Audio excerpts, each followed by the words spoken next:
ସାଙ୍ଗମାନେ welcome to my YouTube channel ଶୁଭ lifestyle କିଚେନ୍କୁ। ତ ଆଜି ଟିକେ ଇଚ୍ଛା ହେଇଛି ମାଛ ଝୋଳ ଖାଇବାକୁ। ତ ଘରେ ଏଠି ଆମର ବାବା କିଛି ମାଛ ଆଣିଥିଲେ।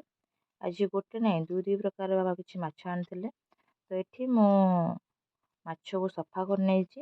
ସେଥିରେ ଆମର କିଛି ଲଙ୍କାଗୁଣ୍ଡ, କିଛି ଲୁଣ ଆଉ ଆମର କିଛି ହଳଦୀ ଗୁଣ୍ଡକୁ ଦେଇଦେଇଛି।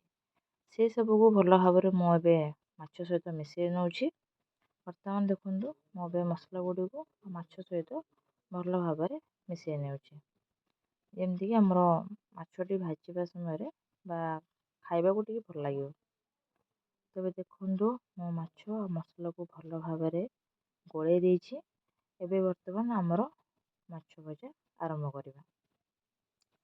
ତେବେ ଦେଖନ୍ତୁ ମୁଁ ଗ୍ୟାସ୍ ଅନ୍ କରିକି ତାୱା ବସାଇ ଦେଇଛି, ଆଉ ସେଥିରେ ଆମର କିଛି ସନଫ୍ଲାୱାର ଅଏଲ୍ ମଧ୍ୟ ଦେଇଦେଇଛି। ଏବେ ଦେଖନ୍ତୁ ପ୍ରାୟତଃ ଆମର ତେଲଟି ଗରମ ହୋଇଯାଇଛି।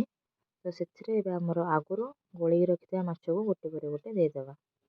ଦେଖନ୍ତୁ ଏବେ ମୁଁ ମାଛ ଗୁଡ଼ିକୁ ଆମର ତାୱାରେ ଦେଇଦେଉଛି। ପ୍ରାୟତଃ ଆମେ ତାକୁ ଟିକେ ହାଇ ଫ୍ଲେମ୍ କରିକି ଭାଜିବା, ନହେଲେ ଆମର ମାଛ ଟିକେ କଞ୍ଚା ରହିଯିବ ଭିତରୁ। ଦେଖନ୍ତୁ ମୁଁ ଏବେ ଭଲ ଭାବରେ ମାଛ ଗୁଡ଼ିକୁ ତାୱାରେ ଦେଇଦେଉଛି। ତ ଆକୁ ଆପଣ ପଖାଳ ସହ ଖାଇଲେ ବି ବହୁତ ଭଲ ଲାଗିବ। ତେବେ ଦେଖନ୍ତୁ ପ୍ରାୟତଃ ଆମର ମାଛଟି ହୋଇଯାଇଛି, ତାକୁ ଟିକେ ଏପଟ ସେପଟ କରିନେବା, ଆଉ ଟିକେ ଭଲସେ କଡ଼ାଇକି ଭାଜିଦେବା। ତ ଏବେ ଦେଖନ୍ତୁ ଆମର ମାଛ ଭଜା ତ ହୋଇଯାଇଛି। ଏବେ ବାବା ଯେଉଁ ଆମର ଅଲଗା ଗୋଟେ ମାଛ ଆଣିଥିଲେ ସେଇ ସବୁକୁ ଟିକେ ମସଲା ସହିତ ଗୋଳେଇ ନେବା, ଆଉ ତାକୁ ଆମେ ଭଲ ଭାବରେ ଭାଜି ନେବା। ଦେଖନ୍ତୁ ଏବେ ମୁଁ ମାଛ ଗୁଡ଼ିକ ତ ପ୍ରାୟ ଭଜା ହୋଇଯାଇଛି। ବାବା ଯେଉଁ ଆଉ କିଛି ମାଛ ଆଣିଥିଲେ ସେଇ ସବୁକୁ ଏବେ ଆମେ ମସଲା ସହିତ ଗୋଳେଇ ନେବା। ଦେଖନ୍ତୁ ଏବେ ଆମର ଯେଉଁ ମାଛର କିଛି ଆଉ କିଛି ଥିଲା, ମାନେ ଯେମିତିକି ମୁଣ୍ଡଟି, ତାକୁ ତ ଭାଜି ନଥିଲେ, ତାକୁ ବର୍ତ୍ତମାନ ମୁଁ ଏବେ ତାୱାରେ ଦେଇଦେଇଛି। ଏବେ ଆମର ଯେଉଁ ବାକି ମାଛ ଗୁଡ଼ିକ ଥିଲା ସେଥିରେ ବର୍ତ୍ତମାନ ଆମର ମସଲା ଗୋଳେଇବା ଆରମ୍ଭ କରିବା। ଏବେ ଆମର ମାଛରେ ଯେମିତିକି ଆମର ଦିଆହେଉଛି ମସଲା ଗୁଡ଼ିକ, ଯାହାକି ରହୁଛି ଆମର କିଛି ଲୁଣ, ସ୍ୱାଦ ଅନୁସାରେ ମୁଁ ଲୁଣ ଦେଇଦେଇଛି। ଏବେ ସେଥିରେ ଆମର କ'ଣ କହିଲେ, ଅଳ୍ପ କିଛି ଲଙ୍କାଗୁଣ୍ଡ ଦେଇଦେଇଛି, ଆଉ ଆମର ଅଳ୍ପ କିଛି ହଳଦୀ ଗୁଣ୍ଡ ମଧ୍ୟ ଦେଇଦେଇଛି। ଏବେ ସେଗୁଡ଼ିକୁ ମୁଁ ଭଲ ଭାବରେ ଗୋଳେଇ ଦେଉଛି। ଦେଖନ୍ତୁ ଏବେ ସେଗୁଡ଼ିକୁ ତ ମୁଁ ଭଲ ଭାବରେ ଗୋଳେଇ ଦେଇଛି। ସେହି ସମୟରେ ଆମର ଯେଉଁ ମାଛ ଭଜାଟି ଚାଲିଥିଲା ସେଇଟା ପ୍ରାୟତଃ ଆମର ହୋଇଯାଇଛି। ତାକୁ ବର୍ତ୍ତମାନ ମୁଁ ଗୋଟେ ପ୍ଲେଟ୍କୁ କାଢ଼ି ନେଇଛି। ଏବେ ତାୱାରେ ମୁଁ ଅଳ୍ପ କିଛି ତେଲ ଦେଇଦେଇଛି। ଏବେ ଆମର ଯେଉଁ ଗୋଳେଇ ରଖିଥିଲି ମାଛ ଗୁଡ଼ିକୁ ତାକୁ ମଧ୍ୟ ଗୋଟେ ପରେ ଗୋଟେ ତାୱାରେ ଦେଇଦେଇଛି। ଯେହେତୁ ଆଜି ଆମର ଗୋଟେ ସବୁ ମାଛ ଅଛି, ତ ମାଛ ଝୋଳ ହିଁ ମୁଁ ଆଜି ରୋଷେଇ କରିବି। ସେଥିପାଇଁ ମୁଁ ଆଗରୁ ରେଡ଼ି କରି ରଖିଦେଇଛି ଆମର କିଛି ଆଳୁ, ମାନେ ସିଝା ଆଳୁ, ଆଉ କିଛି ଆମର କଟା ଟମାଟୋ, ଆଉ ଆମର କିଛି କଟା ପିଆଜ, ଆଉ ଆମର ଅଦା ରସୁଣ ପେଷ୍ଟ। ଦେଖନ୍ତୁ ମୁଁ ଏବେ ମାଛ ଗୁଡ଼ିକ ତ ଭଲ ଭାବରେ ଆମର ତାୱାରେ ଦେଇଦେଇଥିଲି। ଏବେ ସେଗୁଡ଼ିକୁ ଆମେ ଟିକେ ଏପଟ ସେପଟ କରିନେବା, ଯେମିତିକି ଆମର ମାଛ ଭଜାଟି ଭଲ ଭାବରେ ହୋଇଯିବ। ତ ଦେଖନ୍ତୁ ମୁଁ ଏ ମାଛ ଗୁଡ଼ିକୁ ଏପଟ ସେପଟ କରିନେଇଛି। ପ୍ରାୟତଃ ଆମର ମାଛ ଭଜାଟି ହୋଇଯାଇଛି। ଏବେ ସେଗୁଡ଼ିକୁ ମୁଁ ଆମର ଗୋଟେ ପ୍ଲେଟ୍କୁ କାଢ଼ି ନେବି। ତ ଦେଖନ୍ତୁ ମୁଁ ଏ ମାଛ ଗୁଡ଼ିକୁ ଭଲ ଭାବରେ କାଢ଼ି ନେଉଛି ଗୋଟେ ପ୍ଲେଟ୍କୁ। ତ ଆପଣ ଦେଖିପାରୁଥିବେ ମାଛ ଗୁଡ଼ିକ ପ୍ରାୟତଃ ହୋଇଯାଇଛି। ପ୍ରାୟତଃ ମାଛ ଗୁଡ଼ିକୁ ମୁଁ କଡ଼ାରେ ହିଁ ଭାଜି ଦେଇଛି।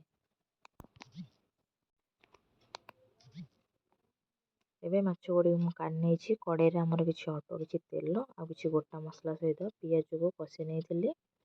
ବର୍ତ୍ତମାନ ଏବେ ସେଥିରେ ମୁଁ ଆମର ଅଦା ରସୁଣ ବଟାକୁ ଦେଇଦେଇଥିଲି। ଏବେ ସେଗୁଡ଼ିକୁ ମୁଁ ଭଲ ଭାବରେ କଷି ନେଉଛି। ଦେଖନ୍ତୁ ଏବେ ସେଥିରେ ଯଦି ମସଲା କଷିବା ସମୟରେ ଟିକେ ମସଲା ଲାଗିଯାଏ, ତ ବେଳେବେଳେ ଆମେ ମଝିରେ ପାଣି ମଧ୍ୟ ଦେଲେ ଚଳିବ। ତ ଏବେ ସେଥିରେ ମୁଁ ଆମର କିଛି ରେଡ଼୍ ଚିଲି ପାଉଡ଼ରକୁ ଦେଇଦେଇଛି, ଆଉ ସେଇ ସବୁକୁ ଆମ ମସଲା ସହିତ ମଧ୍ୟ ମୁଁ କଷି ନେଉଛି। ଏବେ ବର୍ତ୍ତମାନ ସେଥିରେ ଆମେ ଆଗରୁ କାଟିକି ରଖିଥିବା କଟା ଟମାଟୋକୁ ସେଥିରେ ଦେଇଦେବା, ଆଉ ଅଳ୍ପ କିଛି ଲୁଣ, ଆଉ ଆମର ଅଳ୍ପ କିଛି ହଳଦୀ ଗୁଣ୍ଡକୁ ମଧ୍ୟ ଦେଇଦେବା। ଏବେ ବର୍ତ୍ତମାନ ସେସବୁକୁ ଆମେ ଭଲ ଭାବରେ କଷି ନେବା, ଯେମିତିକି ଆମର ମସଲାଟି ଭଲ ଭାବରେ କଷି ହୋଇଯିବ। ଦେଖନ୍ତୁ ମୁଁ ଏବେ ସେସବୁକୁ ଭଲ ଭାବରେ କଷି ନେଇଛି। ଏବେ ସେଥିରେ ଆମର କିଛି ଚିକେନ୍ ମସଲାକୁ ଦେଇଦେବା।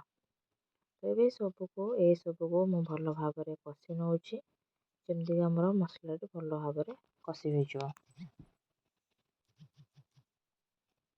ପ୍ରାୟତଃ ଆମର ମସଲାଟି ଭଲ ଭାବରେ କଷି ହୋଇଯାଇଛି। ତ ସେଥିରେ ମୁଁ ଏବେ ଆମର ଯେଉଁ ଆଗରୁ ସିଝା ହୋଇଥିଲା ଆଳୁକୁ ବର୍ତ୍ତମାନ ସେଥିରେ ମୁଁ ଦେଇଦେଇଛି। ଏବେ ବର୍ତ୍ତମାନ ଆମର ସ୍ୱାଦ ଅନୁସାରେ ଲୁଣକୁ ମଧ୍ୟ ମୁଁ ଦେଇଦେଇଛି। ଏସବୁକୁ ବର୍ତ୍ତମାନ ଆମେ ଏବେ କଷି ନେବା। ପ୍ରାୟତଃ ଆମେ 4ରୁ 5 ମିନିଟ୍ ଟିକେ ଭଲ ଭାବରେ କଷି ନେବା, ଯେମିତିକି ଆଳୁ ସହିତ ଆମର ମସଲାଟି ଭଲ ଭାବରେ ମିଶିଯିବ ଆଉ ମାନେ ମସଲାଟି ଭଲ ଭାବରେ କଷି ହୋଇଯିବ। ବର୍ତ୍ତମାନ ଏଥିରେ ଏବେ ଆମର ଆବଶ୍ୟକ ଅନୁସାରେ ପାଣିକୁ ଦେଇଦେବା। ଯେତିକି ଆପଣଙ୍କର ଦରକାର, ମାନେ ଆମର ତରକାରୀର ଝୋଳ, ତ ଆପଣ ସେଇ ଅନୁସାରେ ହିଁ ପାଣି ଦେବେ। ତ ଯାହାର ଯେତିକି ପସନ୍ଦ। ତେବେ ଦେଖନ୍ତୁ ମୁଁ ଆମର ଆବଶ୍ୟକ ଅନୁସାରେ ପାଣିକୁ ଦେଇଛି।